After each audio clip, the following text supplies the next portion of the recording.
Hello and welcome back to the channel. Now, I just wanted to do a quick little video discussing some of what has been revealed as a result of a investor presentation that Frontier has done this week. And I just wanted to do a little bit of response to that because I think it's quite relevant for Jurassic World Evolution 3 or whatever that game is going to be called.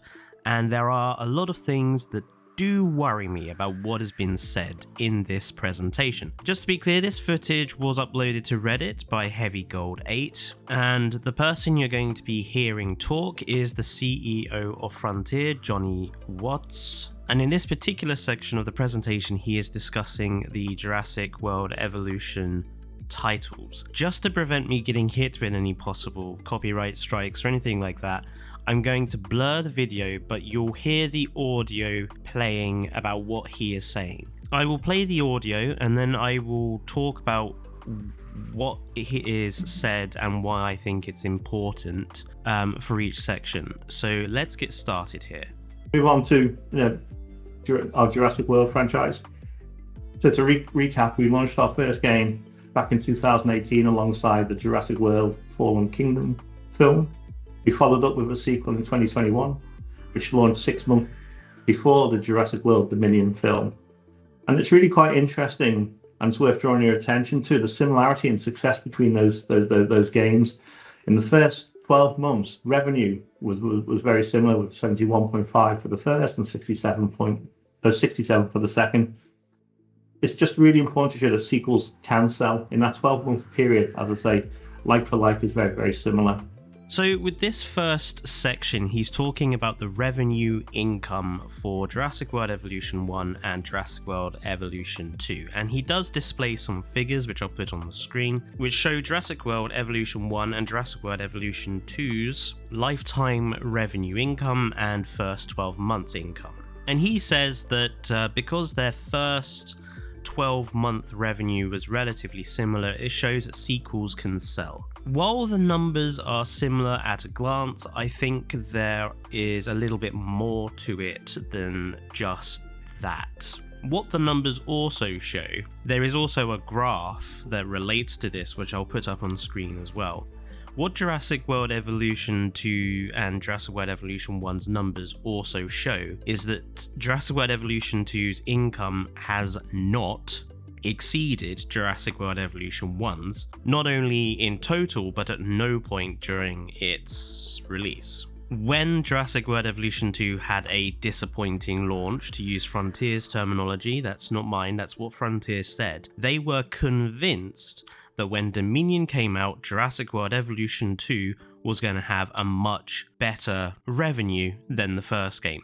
And that hasn't happened. So I think that demonstrates that while the revenue is similar, the player base might not necessarily be as strong for the second game as it is for the first. And if you look at just the Steam player numbers alone, because they're the only player figures we really have access to, the second game had a worse launch day peak player count than the first, and smaller averages for its first 6 months. What that shows to me is that Jurassic World Evolution 2 made money, but was still not a relatively successful game.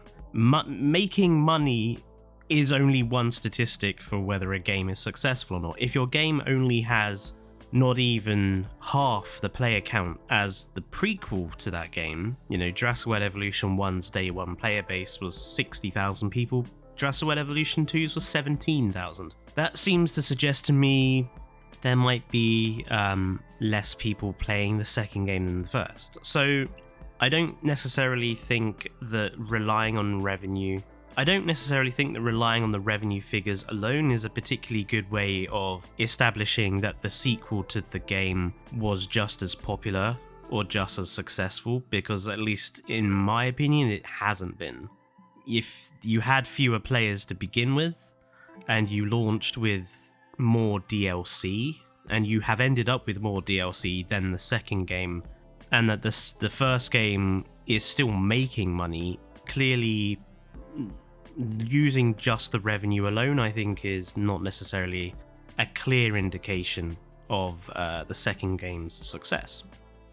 Moving on to the third Jurassic World game, we are absolutely determined to make this our most ambitious Jurassic game yet. So he then goes on to say that with the third game, they're determined to make it the most ambitious game that they've made yet, which on the face of it sounds good, but it is also a bit video game company investor bullshit buzzword. And what Frontier considers ambitious and what the player base considers ambitious are probably two very completely different things.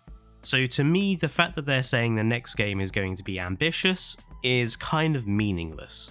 Learning from Planet Coaster, we are going to engage even more with the community.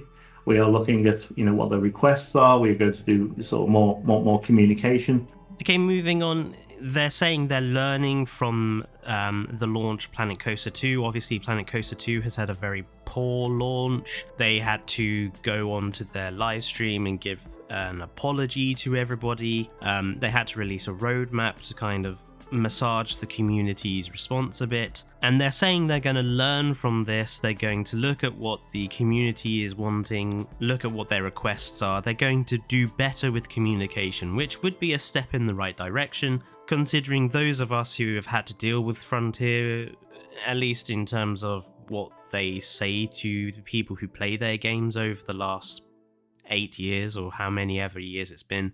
Historically, Frontier have been really pretty piss poor with communicating to their community of players anything about what they're doing beyond streams and stuff like that. So more communication would definitely be a step in the right direction, but again, they have to actually do it. We want to make sure that all the features are going to land and resonate. Again, it sounds good. They want to make sure all the features land and resonate with the people who are playing the game. And I think that is especially important considering the response to certain elements that they launched in Jurassic World Evolution 2. The response to the relatively boring lagoons and the scientist system, it was pretty clear they didn't resonate with the community. Again, I don't particularly like the way that they're phrasing it here. The idea that they need to make sure the feature resonates with the community, again, it's another bullshit buzzwordy thing. It would be nice if the features were just good for the players and didn't disrupt gameplay and were actually well thought out and implemented in a good way. That's how I would phrase it. But again, it sounds good on paper. We're going to make sure that we are not going to change as much of this game as we did in Planet Coaster, so we've got a beautiful framework to build upon. Now this right here is the biggest and worst section of this video because it sets off so many alarm bells for me. Firstly, there is this assumption that Planet Coaster 2 had problems because it changed too much from the first game. That is how I am reading what he's saying. And that's not the truth. Planet Coaster 2 had a bad launch not because it was too different to the first game, but because it was worse. It earned the ire of the player base because there were so many things wrong with it. The technical problems, the lacking content, the fact that previous game content had been locked into DLCs and an expensive deluxe edition, the fact that fundamental elements of the gameplay were broken, and then a month after release they launch another DLC to scalp more money from the player base. That's why people were annoyed with Planet Coaster 2's launch. It had nothing to do with the game being different and had everything to do with the game being worse. And people feeling like Planet Coaster 2 was a substantial step away from Planet Coaster 1 and how good that game was. It is exactly the same situation that Paradox have had with City Skylines 2. They have created a worse game and then act surprised when the player base says your game is bad. It has nothing to do with the elements that they changed about Planet Coaster 1.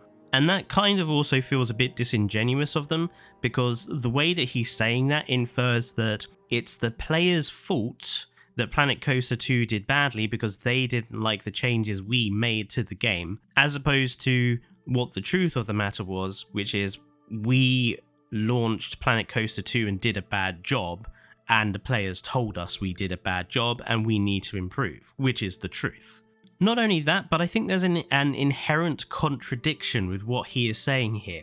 Just a few sentences ago, he said that Jurassic World Evolution 3, or whatever it's going to be called, is going to be the most ambitious game they've done yet. But then a few lines later, he says that they're not going to be making huge changes in comparison to Jurassic World Evolution 2. How can both of those things be true? You're either going to make a hugely ambitious title, or you're not going to. I don't think you can be ambitious and keep the game the same. Like, surely to be an ambitious title, Jurassic World Evolution 3 is going to have to make large changes. I also don't agree with this idea that Jurassic World Evolution 2 is a good framework to build upon.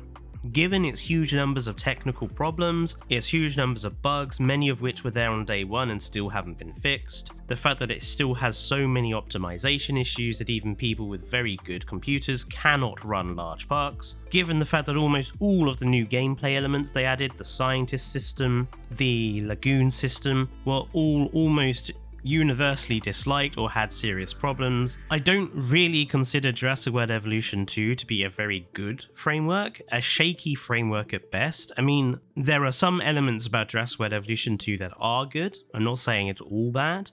There are many bits of Jurassic World Evolution 2's general framework that I think is good, the UI, the way the game looks, etc. But it's not like the game is brilliant and you can just build on it. Because if you build on Jurassic World Evolution 2's framework, it's still going to have all those bugs and glitches and optimization issues and all the rest of it that needs fixing. I think it's fair to say that most of the Jurassic World Evolution community did not feel that Jurassic World Evolution 2 was a substantial enough change or step movement from Jurassic World Evolution 1 to the second game. And I think a lot of the player base are wanting not just a small side grade step change, which is what we got with the second game.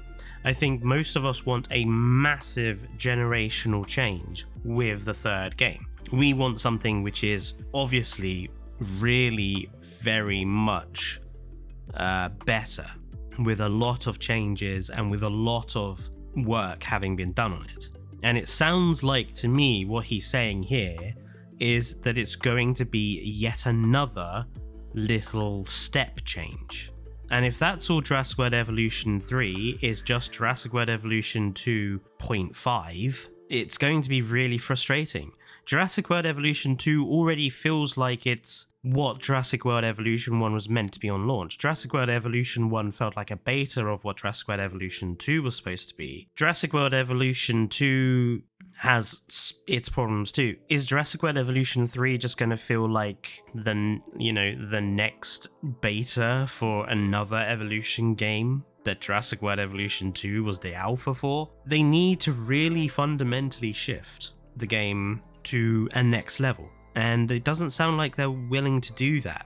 And I'm just really excited, again, that there is more to do in that game. And the final thing he says is that there is more to do in that game. It obviously demonstrates that the game must be in a pretty decent playable condition, because it sounds like he has played it, so it must be in a pretty good state, so that's good news for us getting a trailer hopefully soon. But the second point is that this idea that there's more to do, and having more to do is not necessarily always a good thing. Jurassic World Evolution 2, one of its criticisms I've seen in a lot of reviews and everything, because at the moment obviously I'm writing my review for it, full-on end-of-life review. But if you look at a lot of people's reviews from launch day and everything else, there is this idea that the player in Jurassic World Evolution 2 Chaos Theory and Challenge Mode is often overloaded with meaningless busy work and tedious micromanagement, which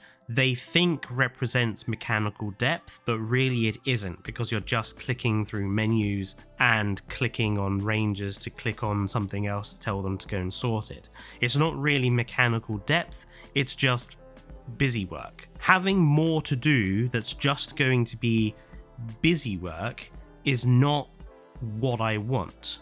I want more to do that's actual genuine park management not tedious elements of gameplay masquerading as mechanical depth. You know, Best in Slot, in his review of Jurassic World Evolution 2, said a very good quote that the game constantly bangs its head on the glass ceiling of its own gameplay limitations. That's what they need to push through. They need to move the glass ceiling up so much higher with the gameplay limitations in order to allow for more genuine gameplay and not busy work. Unless they do that, adding more into Jurassic World Evolution 2's framework is not going to satisfy people like me who want a more interesting, varied, mechanically deeper. So all in all, I think this minute and a half does a lot of damage for my feelings about the next game. I'm feeling so much more pessimistic now. You know, I have completely lost any sort of optimism.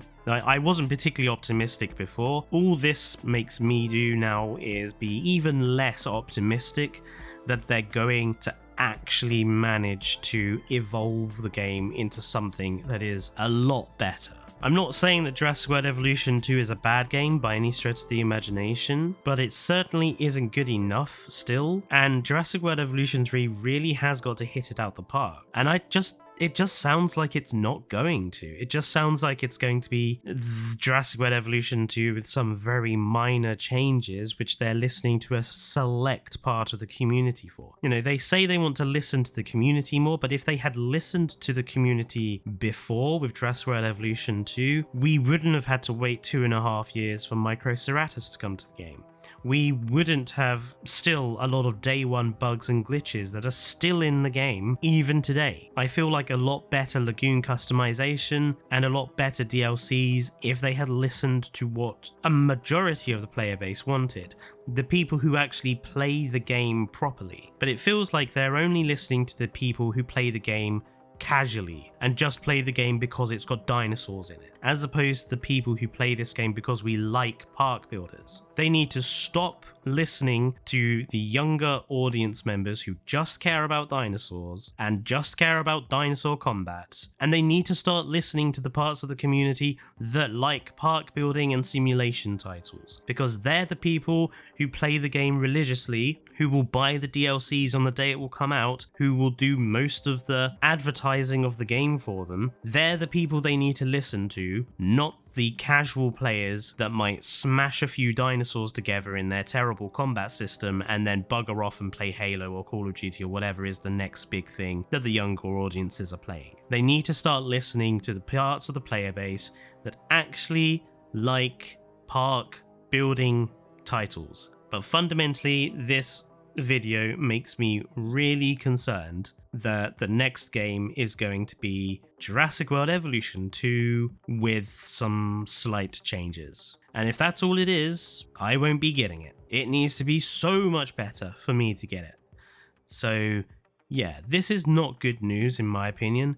Let me know what you think down below in the comments about what they have been saying. Like I say, this was just a quick unscripted video. I've only done it because when I saw this video, it just made me want to have a talk about it, because there obviously was so much that I think is problematic about what he's saying here. Don't forget to like and subscribe as well to the channel for more obviously news about the next game when we get it. But obviously more content from all of us at Triclaw Gaming, and I will see you all next time. Until then, stay safe and goodbye.